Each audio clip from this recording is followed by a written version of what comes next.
Okay, get this. What if I told you we can make the backbone of our entire modern world? I'm talking steel, not with dirty fossil fuels, but with forests. Today we're diving into a revolutionary process called carbosynthesis, a way of using one of nature's oldest tricks to forge the clean steel our future desperately needs.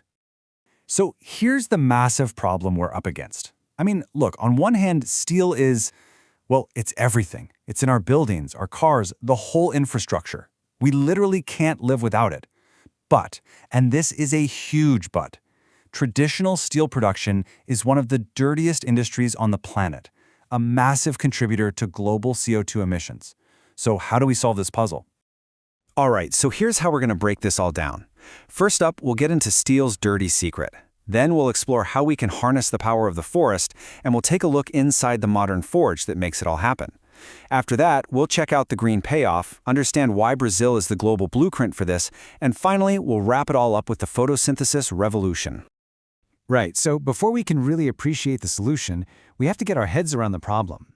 And believe it or not, this problem goes way back to the Industrial Revolution.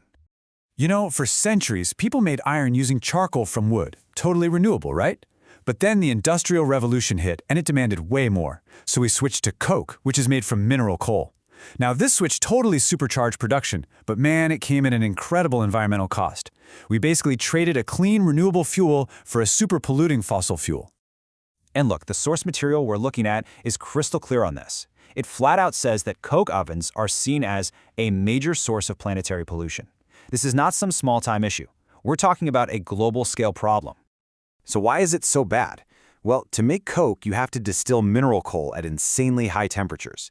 The process itself is just massively polluting. And even worse, it pumps out cancer-causing compounds into the air. So the main takeaway here, the very foundation of modern steelmaking is built on a process that's, well, it's toxic. Okay, so that brings us to the really big idea behind carbosynthesis.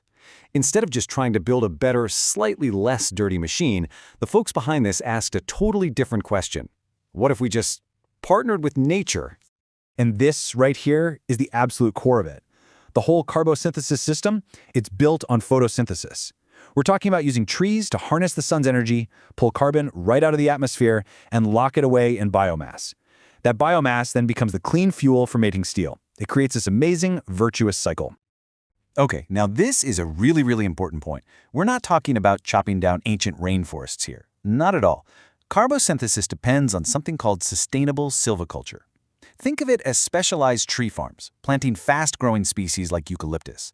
These are managed forests, totally renewable, planted for this exact purpose. And the whole system is just incredibly smart about it.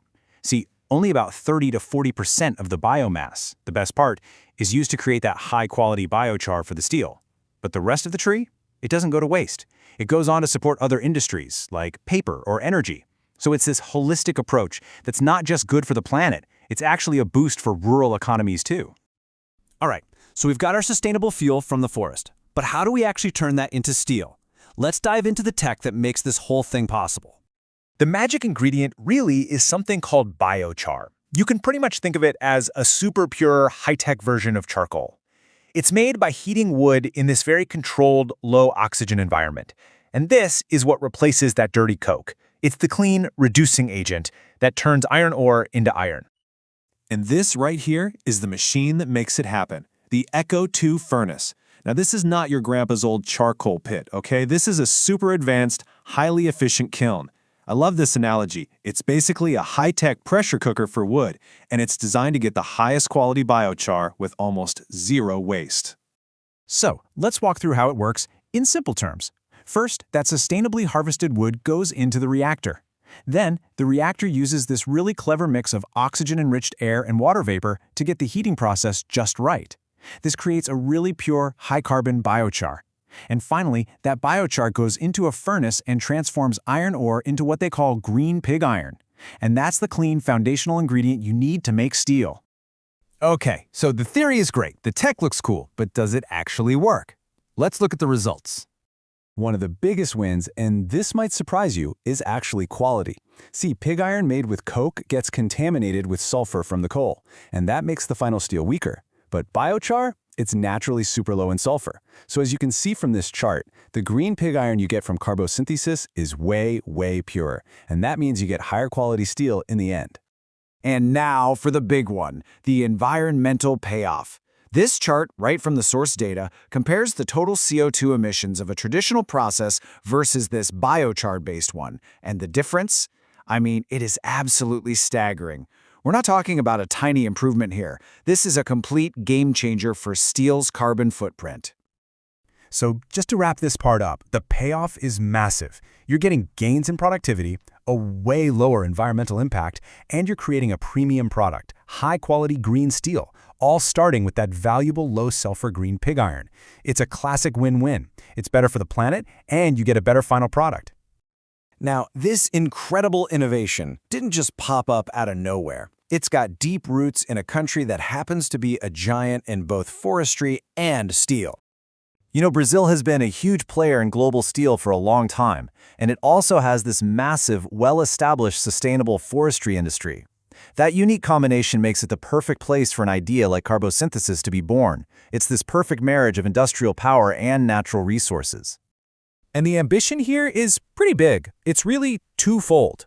Goal number one is to perfect and scale up the whole carbosynthesis process right there in Brazil. But the vision is so much bigger than that. The second and really crucial goal is to share this nature-based solution with the entire world, to offer a clear, proven blueprint for any country that wants to clean up its steel industry. Which brings us to our final section, and honestly, maybe the most powerful idea in this entire explainer. What carbosynthesis really represents is a fundamental shift in how we even think about heavy industry. It's all built on three simple, powerful pillars. First, you've got photosynthesis. It's the ultimate carbon capture engine, designed by nature.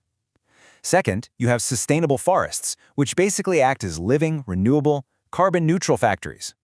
And third, you get green pig iron, the clean foundation for building the world of tomorrow.